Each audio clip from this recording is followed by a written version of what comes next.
Welcome to the pod, everybody. This is our episode one. Doesn't even have a name yet, but we were just excited to get it going. Talk about some of our thoughts since March Madness was getting kicked off. Go through some of our picks. Excited. I'm Jacob Driggs. Is David Stoddard here. We're excited to hop into it here. Yeah, excited to be here. Kind of the name of the game is don't take too much of what we say to heart. That's kind of just our thoughts going forward and entertaining ourselves and maybe the one or two listeners that want to join for the ride.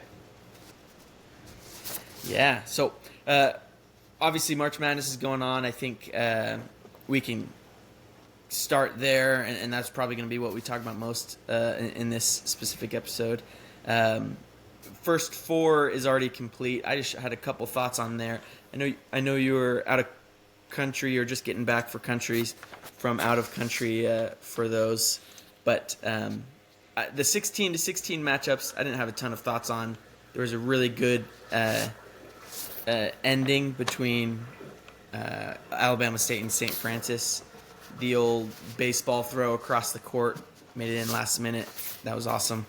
But specifically the Texas Xavier game, watched it last night. I thought it was really exciting. It looks like Texas is going to move on from their head coach, which I'm pro happening personally. I feel like they have a good accumulation of talent. Whenever I look at the individual players on that team, I'm always impressed with it. But then I saw a tweet last night that was like, their strategy to close games a lot of times is taking shots that you would take in your driveway and yell, "This is for the game" type shots, where it's just kind of iso ball, take a contested shot, and it really pisses me off. So I feel like they kind of wasted. Trey Johnson is on that team. I feel like they wasted a really good season from him. So sad that they left, me being a Texas fan, or that they lost, but happy that it is likely going to result in hopefully a head coach upgrade there. So did you get a chance to watch any of those Yeah, I first watched a four? little bit. Mostly, I was kind of my thoughts run more to UNC because coming in, they were such a big talking point of don't belong, lose a lot of games, but here they are. They just dog walked San Diego State, and so I mean, what's next? Can they? Is this to where like they've got that chip and they actually are talented enough to make some noise, or was that just kind of you know, the Yeah. one-time thing where now they're just back to irrelevance? Yeah, I do think they are talented enough. Um, to me, there's a big difference between like just because you win games doesn't mean you deserve to be there. Because they, I paid a lot of attention to the bracketology side of things, which I hadn't done before, and their resume just straight up doesn't. There's only one half argument that I've heard to argue that they can get in. They've won 1 out of 11 quad one games, which is like your top 30 teams, um, and teams that didn't get in had a much better quad one record than they did. Uh, I don't know exactly. I haven't watched enough North Carolina to know why they didn't win those games, but they definitely have the talent to. And I actually have them winning a couple games, but I don't think that means they should have gotten in. Because what's the regular season for? Yeah. If Why are we even playing it if we're just doing it based on what we feel like? Right. Yeah. Yeah. You can't. It's like there's no way to win in these scenarios, like college football playoffs, the March Madness bracket, but you got to give some deference to, I feel like, to wins. Personally, that's my view. Like you can only play the games you're scheduled, do what you have to with those games. But so I don't know how I feel about them in. It's interesting that they won their first four game by 30. Um, but it's also kind of with the first four, I just don't know how to treat it building a bracket because like generally I build my brackets before the first four. But like Xavier, Texas, am I I can have thoughts on that game, but then going forward, like, who's The matchups who's are the all matchup? Yeah, like, so how am I gonna treat that? I mean, you've got 24-ish hours after to potentially do the bracket, so maybe I'll start doing that going forward. But yeah, like if I've got San Diego State in my head going, 2, 3 rounds, and then UNC actually wins, and that literally breaks my bracket from not even starting the yeah. tournament, quote unquote. This is kind of a funny situation. Yeah, I agree, and that's kind of what I build out my bracket the day of or day after, and then I'll adjust it as I kind of research things, and then after those play-in games are done, then I adjust it as well, because also I don't know everything about the matchups for every single team, so I use those 3 days after the selection Sunday to look at different matchups and stuff. But yeah, I think maybe we can just hop into a couple of the games here, unless you had some other thoughts on the Yeah, I've got one first more, one. just kind of like a general bracket. Like I'm curious about your philosophies before we talk about actual games, because in my mind, there's a couple different ways to look at it. Like I started to like kind of work backwards, and I'm curious what you do. Like, do you choose your final four or your elite eight, and then say how they get there, and then just kind of choose the other games after that, or do you just start at the round of 64, matchup by matchup, and then work your way to the championship? Are you saying you pick your final four Well, before you pick your first wins? wait, what?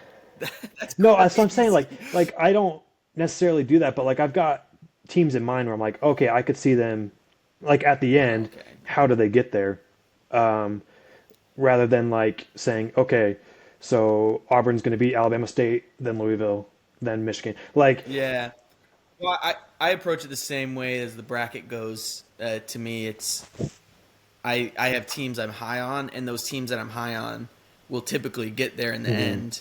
Um, but occasionally there is a team I'm high on, and then I don't like the matchup that they have, and then I have to make a decision if I like the team more than I dislike the matchup from there. But that yeah, I see what you're saying there, and that makes sense. But yeah, I go from round one so and you're just strictly move on matchup. from there. Yeah, and I typically do round one. Like I hear some people do the bracket, like the South bracket, the West bracket, like each Hmm. segmented. But I do round one all the way through, and then I move on because it helps you. To me, it's the games feel a little bit more weight when I'm picking the winners of the second round because I'm like, okay, this is a Sweet 16 berth. This is something you put on your Hmm. resume, as a coach and stuff. So, uh, yeah, that's kind of my approach Yeah. there. So, All right, I was just curious. yeah, no, that's good. That's interesting. So, I don't know if you have specific games you want to go through. Just I think we can just kind of bust through some of these and then stop on the ones we want to talk a little bit more about. Start at the South uh, region on the top left of the brackets here. Auburn, Alabama State. I have Auburn. I mean, I think Auburn's really good. I don't suspect you have any different No, I opinion actually there. have Auburn winning, so they're gonna make it through Alabama State in my mind. I'm in the same boat as Yeah. you there. So the Louisville Creighton game was one of the ones I had a little bit more back and forth on, but I kind of kept sturdy on Creighton, which as of right now is looking good since they're up 20 points or something. Yeah, my bracket says Louisville, my heart says Creighton. I made a mistake. Um, I don't, you know, feel great about the ACC field. Like Duke's obviously like their Yeah, own beast, but ACC, I don't know. So I feel like Creighton, they're up by 15 as we speak, but um, yeah, yeah. yeah. So I ended up going Creighton. And it could be I'm more familiar with Creighton. I've watched more of their games this year. Um, what's that name? Cockbrenner or something like that. That could be way off, but their big center, he's a 7 foot guy. He's really impressive, and they're guard, who I'm also blanking his name, is good. He was a Utah State transfer from a couple years ago.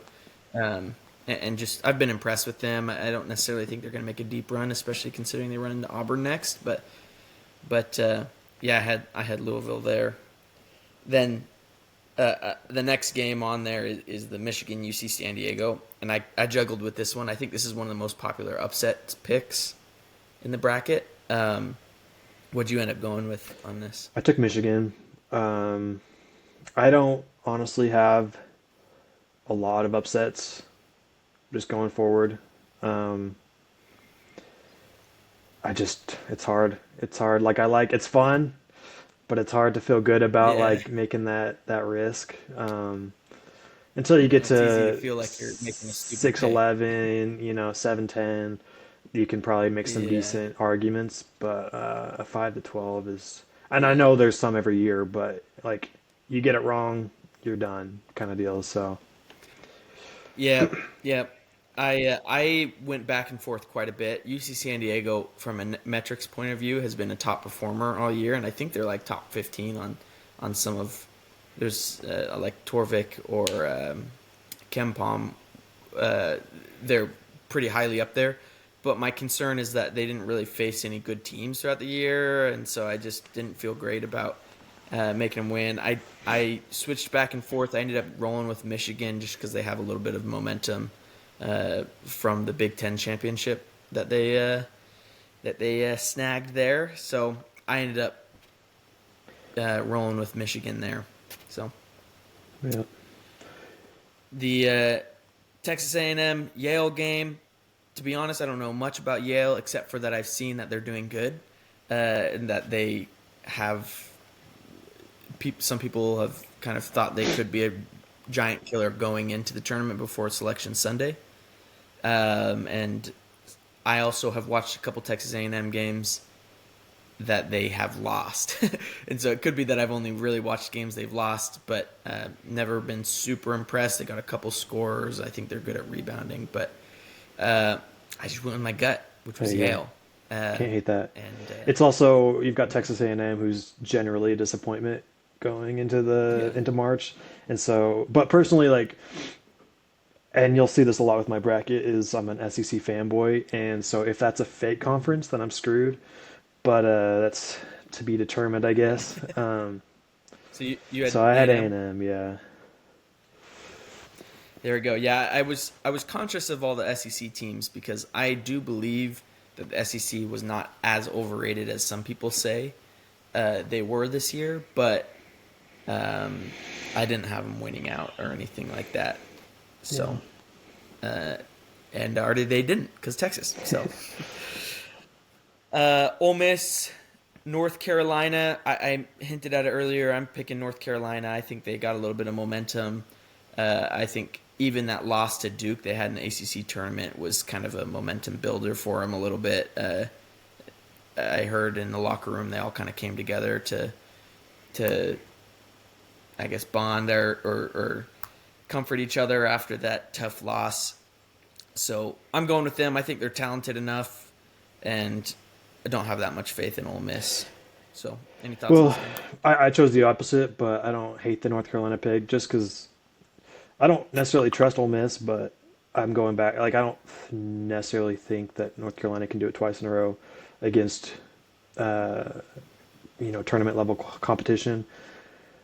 Yeah, So yeah, I went with Ole Miss. Just I just don't. North Carolina is not it for me. I don't think they should be there. First of yeah, all, so I can't really cheer for them going forward. yeah. That makes sense, and also you got to stick with your SEC Exactly. Yeah, you'll see it. picks that Yeah. you're going with there.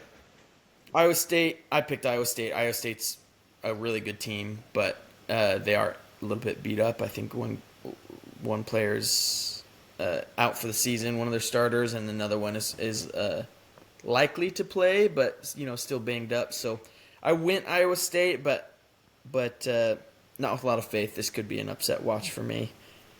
Yeah. Iowa State here again, kind of too big of a discrepancy to really feel good about picking an upset. Yeah, yeah. Well, the next one was another one I kind of threw around a little bit. I think this could be one of the matchups of the first round that will be a lot of fun. Marquette and New Mexico. To be honest, I haven't really watched a ton of either of these teams, but New Mexico, it's got a Patino at the helm of the team, and I've heard that they are finishing games really well and stuff. So just went with New Mexico there. Didn't overthink it. Just kind of went with the gut. So Yeah, same gut shot. This is my first upset. Took New Mexico, the Lobes. Um, nice. yeah, it seems like they got some dogs, so some Yeah, gritted out against at least Marquette. We'll see what happens from there. yeah, awesome. All right, stop me if you have upsets on these other ones, but Michigan State, Bryant, I have Michigan State there. I don't think we need to talk too much about it unless you have No. thoughts there. Same with Florida, Norfolk State, who, just a side note, my 4-year-old daughter picked Norfolk State to go to the championship. So Shelton uh, picked we'll Texas, see. so Yeah, we can't put too much we'll see how stock in that that. goes. Yeah, we'll see how that goes. All right, UConn, Oklahoma. I think Oklahoma's a good team. UConn, I just put faith in Hurley since he's been there, done that several That's times. exactly my thoughts. Um, Just they don't have the yeah, best, it's not the same team by any means, but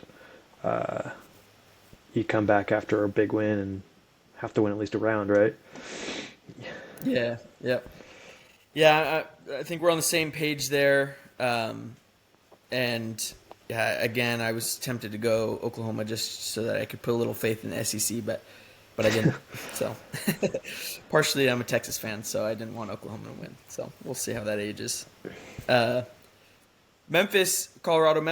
Colorado State. Memphis is a good team, but their starting point guard is injured, and he's a guy who has one of the best assist to turnover ratios in the country. So I think it hurts that he's not there to kind of run the offense a little bit. I actually went to a couple of the American Conference tournament games. Watched a Memphis game there. I was impressed with their big men. Haggerty, who's like their star guard. Honestly, I'm not as impressed with him, but and so I ended up picking Colorado State just because I think they're a 3 heavy team, and you never know with a 3 heavy team if they get hot, they get hot. So I'm banking on that. Yeah, I picked Memphis, but Colorado State is actually the betting favorite, minus 125 on the money line. So that's a little Oh interesting. wow. Yeah, they favored by a point and a half, so it's kind of a pick 'em, but still, like for a 12 seed to be up in that range is kind of intriguing. Again, still went with Memphis, Yeah, but with the injuries, it's gonna be interesting. could be that the injuries that are causing Yeah. that for sure. So, um, alrighty, on we move here. Maryland, Grand Canyon State. A lot of people have Grand Canyon State, but I've heard a lot of good things about Maryland. The Crab Five is what they're calling them. So I rolled with them. Haven't watched a single game of theirs, but I'm going off vibes from the public. Yeah. So, Maryland. yep, awesome. Missouri Drake. I went Drake again. I'm going against the SEC unintentionally, um, but uh, Drake. I like their team. I know they're a little bit slow paced, which isn't very favorable for upsets. I feel like, but um, here we are. I'm going Drake anyways. So I actually put some thought into this one, but I stuck with SEC, Missouri. there we Yeah. go. There we go. Any notable No, thoughts not that you have? particularly. Like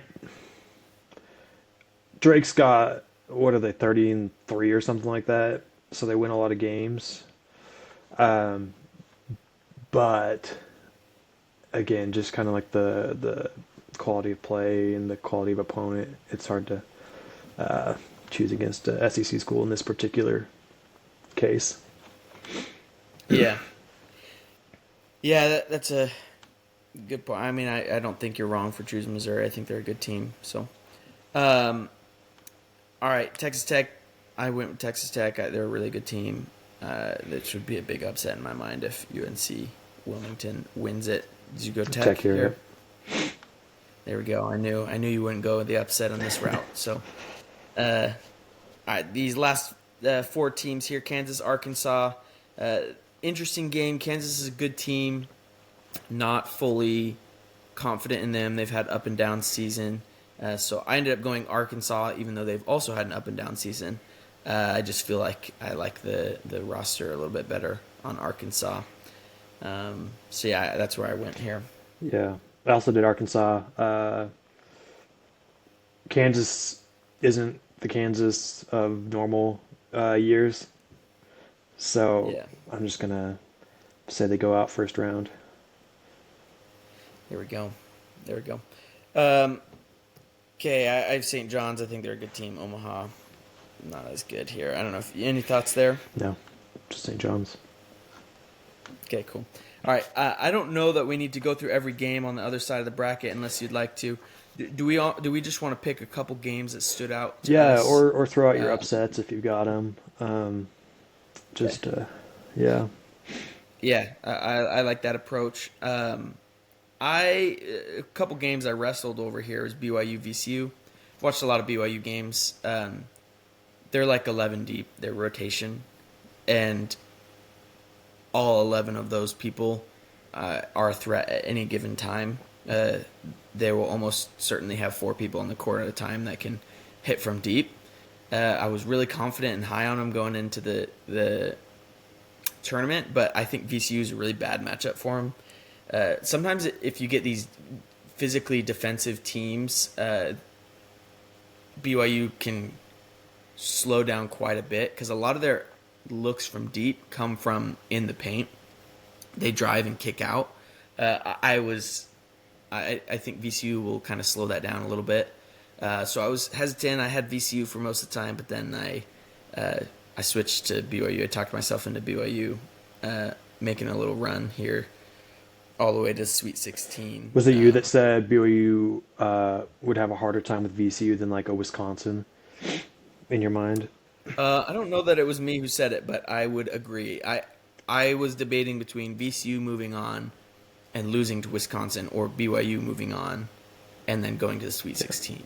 Um, so it was between those. I felt like BYU could beat Wisconsin easier than they'll beat VCU. So that's a game for me to watch at least. Yeah.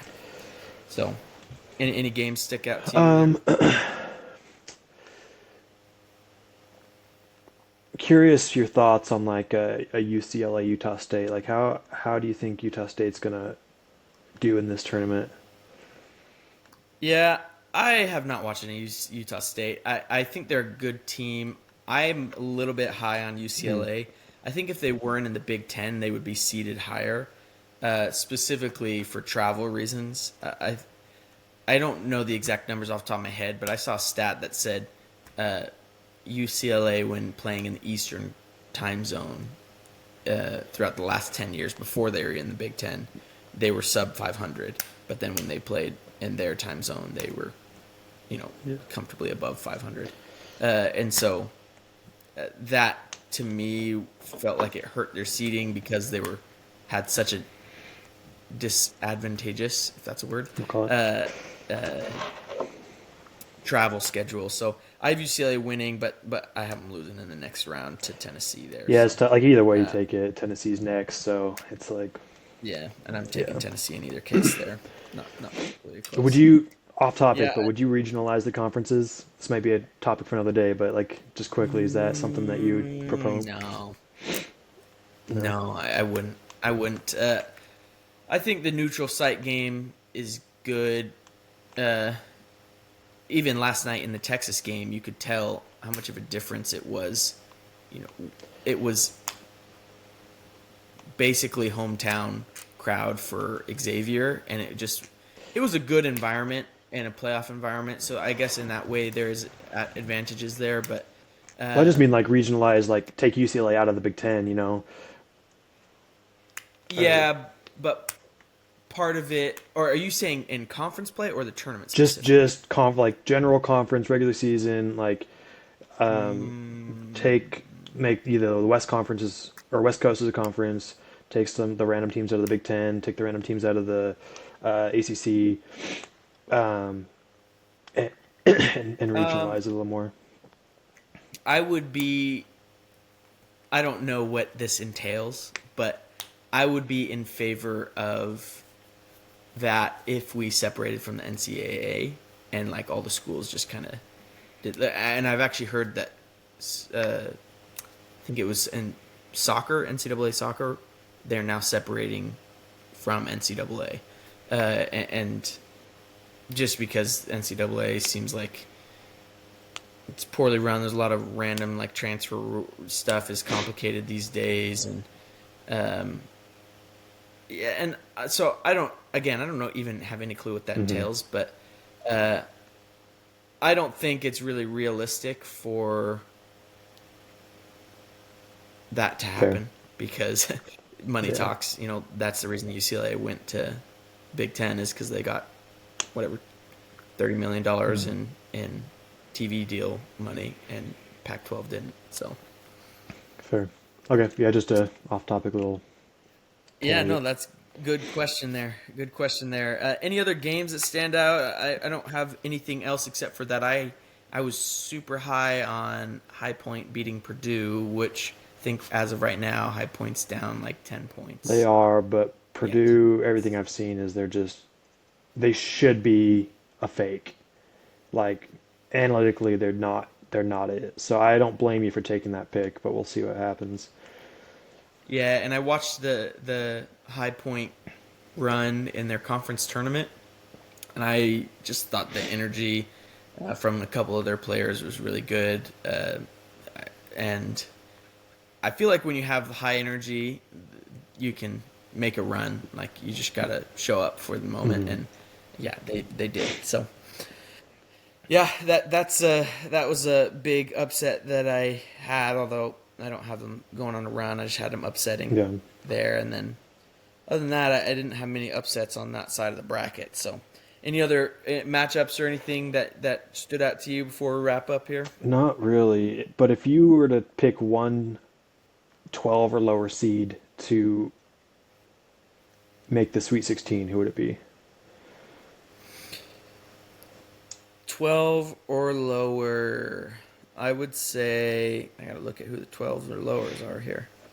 Um, Like even if you don't have them picked on your bracket, like who would you say? yeah, yeah. I would say I'm gonna list a couple that I would think of, and then I'll narrow it down there. UC San Diego is definitely one. I could see a Yale, even though I don't know a ton about them. And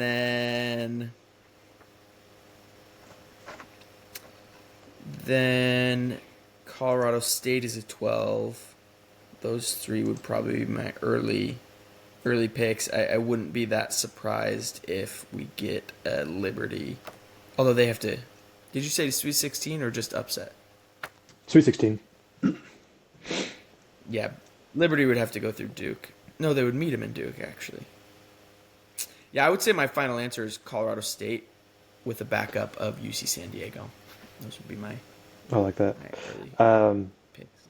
I before I looked at this, I would have gone Colorado State as well, but it looks like Colorado State's at plus 400 to make the Sweet 16, which is not bad odds. I'm going to look at who'd you say UC San Diego as your second? Yeah. Um, where are we there? People are really high on Maryland, so I wouldn't be surprised if it's Maryland that people are getting caught up on Yeah, there. I'm not even seeing UC San Diego, but um, yeah, interesting. Okay, yeah, I'm just looking forward to the games. It's going to be a good day, good couple days. Yeah, man. Awesome. Well, thanks for joining us on the pod, everybody. And until next time. See y'all.